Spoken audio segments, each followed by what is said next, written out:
जय हिंद दोस्तों, आइए आप सबका स्वागत है आज के नए सेशन में। ठीक है, आज हम करेंगे वेट अ मिनट। आज हम करेंगे लेक्चर नंबर 1 हमारी जीएस का। ठीक है, एडिक्यूटी के नए पैटर्न के बेस के ऊपर ये क्वेश्चंस हैं सारे जो भी आज होंगे। ओके, तो हमने 20 क्वेश्चंस रखे हैं इसमें। ओके, तो 20 क्वेश्चंस रखे हैं। हम ऐसी 25 क्लासेस लेके आएंगे। ओके, तो 25 क्लासेस लेके आएंगे जिसमें पूरी जीएस को कवर किया जाएगा। अगर क्लासेस कम पड़ती हैं तो एक्स्ट्रा भी देख लेंगे, बट हाँ कोशिश रहेगी कि 25 क्लासेस में कवर हो जाए। ठीक है, दिल्ली पुलिस के लिए मेन सीरीज़ है, वैसे पहले बता दूं मैं आपको। तो जिसने अभी तक तैयारी शुरू भी नहीं की है तो इन क्लासेस को ज़रूर से लगाए, काफ़ी अच्छी प्रिपरेशन हो जाएगी। तो चलिए शुरू करते हैं हमारा फर्स्ट क्वेश्चन इसी के साथ। देखिए फर्स्ट क्वेश्चन क्या है हमारा। एक मिनट मैं कलर चेंज कर लूँ। क्वेश्चन नंबर 1 है, which of the following statement is या आर इनकरेक्ट। इनकरेक्ट बताना है। देखिए मेन यहाँ पढ़ा करो आप, इनकरेक्ट बताना है, करेक्ट नहीं बताना है। ठीक है, तो स्टेटमेंट नंबर 1 है, longitude directly determines the temperature of ocean waters. ठीक है, स्टेटमेंट 1 आपने पढ़ ली। स्टेटमेंट नंबर 2 क्या है, ocean currents influence ocean water temperature by transporting warm and cold masses. ठीक है, तो देखिए लॉन्गिट्यूड लैटिट्यूड मैंने आपको बताया था। लॉन्गिट्यूड इस तरह से, ओके, लैटिट्यूड लेटे हुए इस तरह से हॉरिजॉन्टली, और लॉन्गिट्यूड वर्टिकली। तो जब आप ऊपर की तरफ को जाएंगे, ठीक है, मान लीजिए 0 डिग्री है, इक्वेटर है, जब आप ऊपर की तरफ को जाएंगे तो क्या होता है, टेम्परेचर चेंज होता है। ओके, वो जितना आप ऊपर की तरफ को जाते जाएंगे उतना ही ठंडा होता जाएगा temperature. But longitude directly determines the temperature of ocean waters, ऐसा बिल्कुल भी नहीं है। ओके, ओशियन के वाटर को डायरेक्टली डिटरमाइन नहीं करता है, लॉन्गिट्यूड का कोई रोल नहीं होता इसमें। ठीक है, ओशियन के वाटर को गर्म या ठंडा करने में। ठीक है, तो स्टेटमेंट नंबर 1 तो इनकरेक्ट हो गई हमारी। अब देखिए स्टेटमेंट नंबर 2 देखते हैं, ocean currents influence ocean water temperature by transporting warm and cold masses. बिल्कुल, ये बिल्कुल सही है। आपने पढ़ा होगा ओशियन करंट्स 2 तरह की होती है, वार्म और कोल्ड। ठीक है, तो आगे हम देखेंगे वार्म कौन सी होती है, कोल्ड कौन सी होती है, नेक्स्ट वीडियोस में, नेक्स्ट लेक्चर्स में आपको लग जाएगा पता। ठीक है, तो फिलहाल स्टेटमेंट नंबर 1 इज इनकरेक्ट, तो ऑप्शन नंबर ए इसका सही आंसर हो गया। चलिए क्वेश्चन नंबर 2 करते हैं अभी। क्वेश्चन नंबर 2 क्या है, in which state of India was the Neeru Meeru, ठीक है, Neeru Meeru program introduced for construction of water harvesting structures. कौन सी स्टेट है, देखिए आंध्र है, राजस्थान है, उत्तर प्रदेश है, हरियाणा।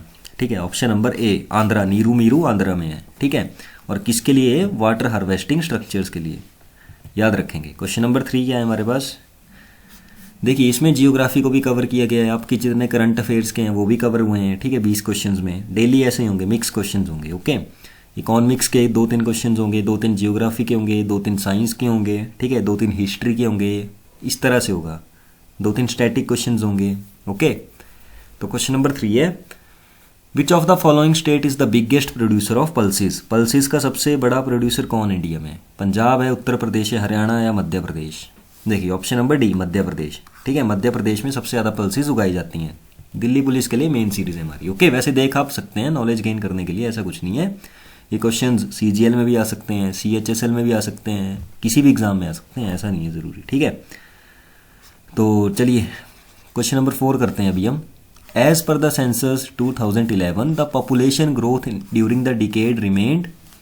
ठीक है, देखिए सेंसस जो है वो बहुत ज़्यादा इंपॉर्टेंट टॉपिक है। तो सेंसस क्योंकि अभी कंडक्ट होने भी वाला है तो करंट टॉपिक है, तो इसके क्वेश्चंस भी आने के बहुत ज़्यादा चांसेस हैं। तो देखिए as per the census 2011 the population growth during the decade remained कितनी थी, 15.30%, 14.67%, 17.64% या 20.90%। तो ऑप्शन नंबर सी 17.64%, याद रखेंगे इसको। ओके, अब देखिए क्वेश्चन नंबर 5 फिर से सेंसस के ऊपर ही है। Consider the following statements regarding census 2011। देखिए स्टेटमेंट नंबर 1 क्या है, Goa is the most urbanised state in India with 62.2% urban population. और स्टेटमेंट नंबर 2 क्या है कि Himachal Pradesh has the lowest urban population nearly 10%। ठीक है, among Indian states.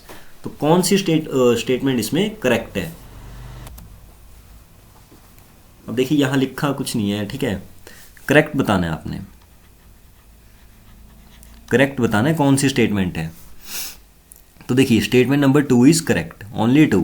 Statement number 1 incorrect है। तो आपने कमेंट सेक्शन में बताना है अगर गोवा सबसे ज़्यादा अर्बेनाइज स्टेट नहीं है तो कौन सी स्टेट है सबसे ज़्यादा अर्बेनाइज्ड। ओके, तो ये आपका होमवर्क है जो आप कमेंट सेक्शन में बताएंगे। चलिए क्वेश्चन नंबर 6 है, which one of the following article of the constitution of India lays down that no citizen can be denied the use of wells, tanks and bathing ghats maintained out of state. किस article में लिखा गया है? 14, 15, 16, 17 बताइए। ये CDS का PYQ भी है। ओके, ये क्वेश्चन सेम। तो विच one of the following article, कौन सा आर्टिकल है वो? आर्टिकल नंबर 15 है। ठीक है, आर्टिकल नंबर 15 में लिखा गया है ये डिस्क्रिमिनेशन के बारे में। ठीक है, तो no citizen can be denied the use of wells, tanks and bathing ghats maintained out of state, ये आर्टिकल नंबर 15 में लिखा गया है। ओके, डिस्क्रिमिनेशन के बारे में बेसिकली आर्टिकल नंबर 15 में लिखा गया है डिस्क्रिमिनेशन। रेस, ठीक है, रेस मतलब कलर, ठीक है, caste, religion, place of birth, ठीक है, प्लेस ऑफ बर्थ हो गया, और आपका 5th था सेक्स। ठीक है, इन 5 चीज़ों पे डिस्क्रिमिनेशन नहीं कर सकते, ये आर्टिकल नंबर 15 में लिखा गया है। चलिए नेक्स्ट करते हैं हम नेक्स्ट नंबर का क्वेश्चंस।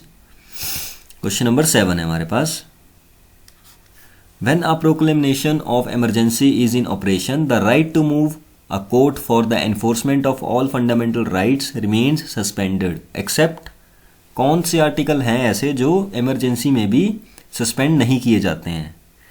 तो ऑप्शन नंबर ए है आर्टिकल नंबर 20 एंड 21, बी है 21 एंड 22, सी है 19 एंड 21 और डी है 15 एंड 16। तो कौन से आर्टिकल्स हैं वो जो इमरजेंसी लगे देश में फिर भी सस्पेंड नहीं करते होते वो? तो option number A article 20 and 21। ठीक है, तो आप बताएंगे कि इमरजेंसी कौन से आर्टिकल में है, ये भी कमेंट सेक्शन में बताएंगे आप। ठीक है, इमरजेंसी कौन से आर्टिकल में मेंशन की गई है और कितनी तरह की इमरजेंसी होती है। ओके, चलिए नेक्स्ट क्वेश्चन करते हैं। क्वेश्चन नंबर 8 है, which of the following stars is nearest to the earth. इनमें से कौन सा स्टार जो है वो नियरेस्ट है अर्थ के? देखिए कौन सा है, ए है, बी है, सी है, डी है। तो ये ऑप्शन नंबर डी प्रोक्सिमा सेंट्योरी। ठीक है, ये नियरेस्ट है अर्थ के, याद रखेंगे ये भी। चलिए नेक्स्ट क्वेश्चन है question number 9, Mahatma Gandhi's Dandi March a great event in Indian freedom struggle was associated with. अब देखिए ये हिस्ट्री का क्वेश्चन है कि साइंस का क्वेश्चन है? ठीक है, तो मिक्स क्वेश्चन बनाए। ओके, तो देखिए ऑप्शन साइंस के हैं और क्वेश्चन हिस्ट्री का है। ठीक है, तो ऑप्शन नंबर ए है सल्फर, बी है आयरन, सी है सोडियम क्लोराइड और डी है एल्यूमिनियम। तो दांडी मार्च गांधी जी ने किसके लिए किया था? नमक के लिए किया था। ठीक है, तो नमक को हम क्या बोलते हैं? Sodium chloride. Okay, NaCl। Okay, तो क्वेश्चन नंबर 10 है हमारे पास, which of the following statements is correct. Statement number 1 है, the Jammu and Kashmir legislative council was abolished in 2019 through the Jammu and Kashmir Reorganization Act, sorry. Okay, और statement number 2 है, the Jammu and Kashmir legislative council was abolished in 2020 through the Jammu and Kashmir Reorganization Act। तो कौन सी statement इसमें से correct पूछा है? ठीक है, तो कौन सी करेक्ट है बताएंगे। देखिए आपने रीऑर्गेनाइजेशन एक्ट 1956 पढ़ा होगा। ठीक है, तो उसमें आपने पढ़ा होगा कि जम्मू और कश्मीर को क्या बनाया था? यूटी बनाया गया था। कब? 2019 में, 2020 में नहीं बनाया गया था। तो ऑप्शन नंबर ए ओनली 1 इसका करेक्ट आंसर है।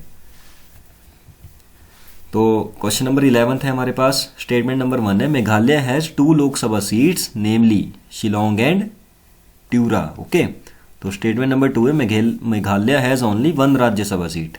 तो कौन सी स्टेटमेंट करेक्ट है? करेक्ट पूछा गया है, तो बोथ ऑप्शन 1 एंड 2 करेक्ट। याद रखेंगे मेघालय के पास 2 लोकसभा की सीट्स हैं और जिनका नाम शिलोंग है और ट्यूरा जो भी हो। ओके, और स्टेटमेंट नंबर 2 भी याद रखेंगे कि 1 राज्यसभा की सीट है और 2 लोकसभा की सीट है मेघालय के पास।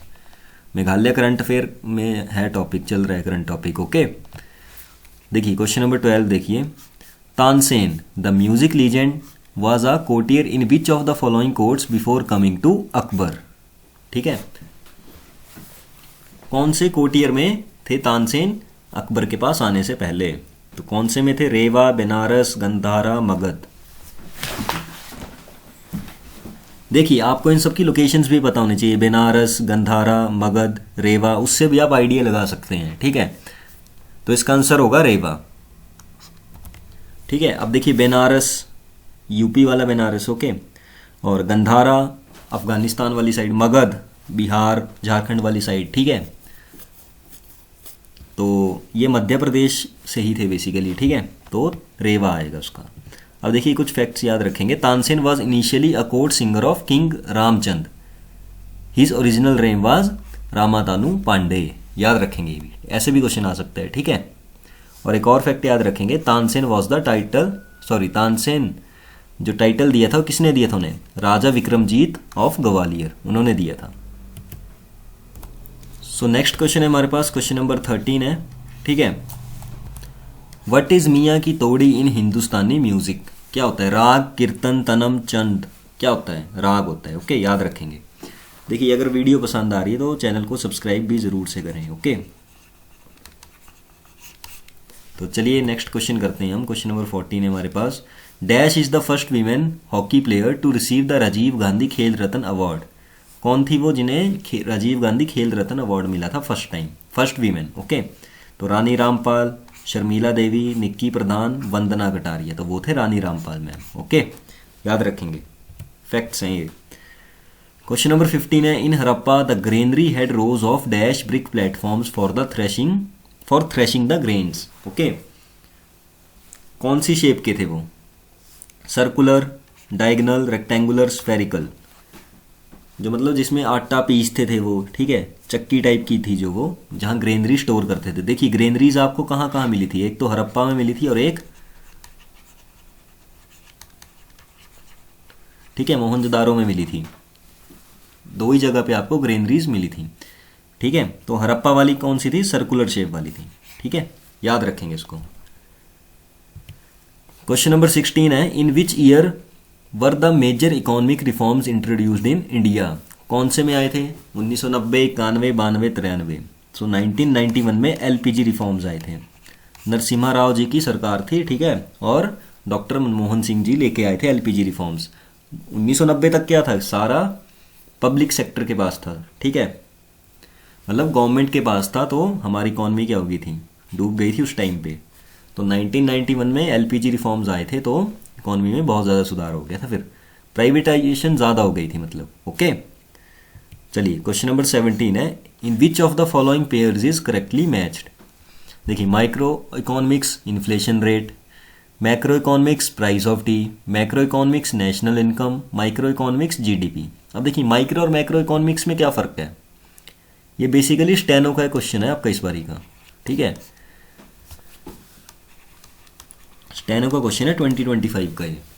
इनमें से कौन सा करेक्टली मैच है फिर वो बताना है। देखिए माइक्रो इकोनॉमिक्स क्या होती है, जो छोटे स्तर पे जो चीज़ें होती हैं उसे माइक्रो इकोनॉमिक्स में काउंट किया जाता है। जैसे अगर एक दुकान की बात हो रही है तो माइक्रो इकोनॉमिक्स हो गई, अगर पूरे देश की बात हो रही है, ठीक है, जैसे नेशनल इनकम हो गया, इन्फ्लेशन रेट हो गया, जीडीपी, जीएनपी, एनएनपी, ठीक है, तो वो सारे मैक्रो इकोनॉमिक्स में आएंगे। तो देखिए माइक्रो इकोनॉमिक्स में क्या इन्फ्लेशन रेट आ सकता है, बिल्कुल नहीं आ सकता। मैक्रो इकोनॉमिक्स में टी का प्राइस आ सकता है, बिल्कुल नहीं आ सकता, क्योंकि ये किस में आएगा, माइक्रो में आएगा, मैक्रो में नहीं आएगा, ठीक है। मैक्रो में बड़े लेवल की चीज़ें आएंगी पूरे देश के लेवल पे, ठीक है। तो अब देखिए माइक्रो इकोनॉमिक्स में जीडीपी आएगी, बिल्कुल नहीं आएगी, ठीक है। और मैक्रो इकोनॉमिक्स में नेशनल इनकम आएगी, बिल्कुल आएगी। तो ऑप्शन नंबर सी आपका करेक्ट होगा। क्वेश्चन नंबर 18 है हमारे पास, ठीक है। Which of the statements is are correct, alkalis are bases that are soluble in water, ठीक है।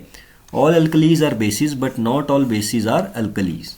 और थर्ड है alkanes are basic in nature and dissolve in water. अब देखिए एल्कलीज आर बेसिस बिल्कुल सही है, that are soluble in water. ऐसे बेसिस जो वाटर में सोल्यूबल होते हैं उन्हें एल्कलीज बोलते हैं, बिल्कुल सही स्टेटमेंट है, ठीक है। और all alkalis are bases but not all bases are alkalis, बिल्कुल सही स्टेटमेंट है। क्यों? अब देखिए ऐसे एल्कलीज जो बेसिस हैं, सॉरी ऐसे बेसिस जो सोल्यूबल है वाटर में वो हो गए एल्कलीज, बट कुछ ऐसे बेसिस भी हैं जो नॉन सोल्यूबल है वाटर में, बट वो अल्कली नहीं होंगे, जो सोल्यूबल होंगे वही एल्कलीज होंगे, ओके। तो ये स्टेटमेंट नंबर 2 भी करेक्ट है, वही बोला गया इसमें भी। और थर्ड स्टेटमेंट क्या है, alkanes are basic in nature and dissolve in water, बिल्कुल नहीं, ये डिजॉल्व नहीं होते हैं वाटर में, ठीक है। तो स्टेट ऑप्शन नंबर बी आपका सही आंसर हो जाएगा। 1 एंड 2 करेक्ट पूछा था, ठीक है। चलिए क्वेश्चन नंबर 19 है, the fluid present between joints that makes the movement of joints easy is called. देखिए जॉइंट्स के बीच में ऐसा फ्लूइड जिससे मूवमेंट इजी होती है उसे क्या बोलते हैं। देखिए कार्टिलेज और टेंडन तो नहीं होगा, ठीक है। बोन टू बोन टेंडन करता है जॉइंट, ठीक है। और जॉइंट से कौन करता है, साइनोवियल होता है वो फ्लूइड, ओके, इसे बोलते हैं साइनोवियल, याद रखेंगे।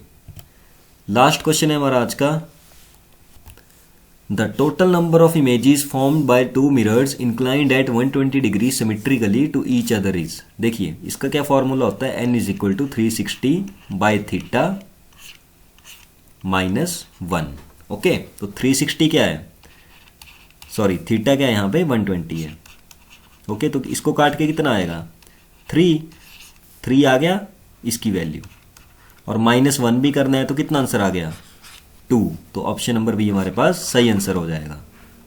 तो जब भी नंबर ऑफ इमेजेस निकालनी है तो n होता है नंबर ऑफ इमेजेस और 360 बाय थीटा -1, ठीक है, इस तरह से करना है। तो इसी के साथ हमारे आज के 20 क्वेश्चंस खत्म होते हैं यहीं पे। जिसको हमारा आज का सेशन पसंद आए वो चैनल को सब्सक्राइब करेंगे, ओके। वीडियो को शेयर भी करेंगे और लाइक भी करेंगे, लाइक शेयर और साथ में कमेंट भी करेंगे, ओके। जो मैंने कमेंट्स बोले आपको करने के लिए वो भी करेंगे। तो चलिए मिलते हैं नेक्स्ट सेशन में, तब तक के लिए जय हिंद जय भारत।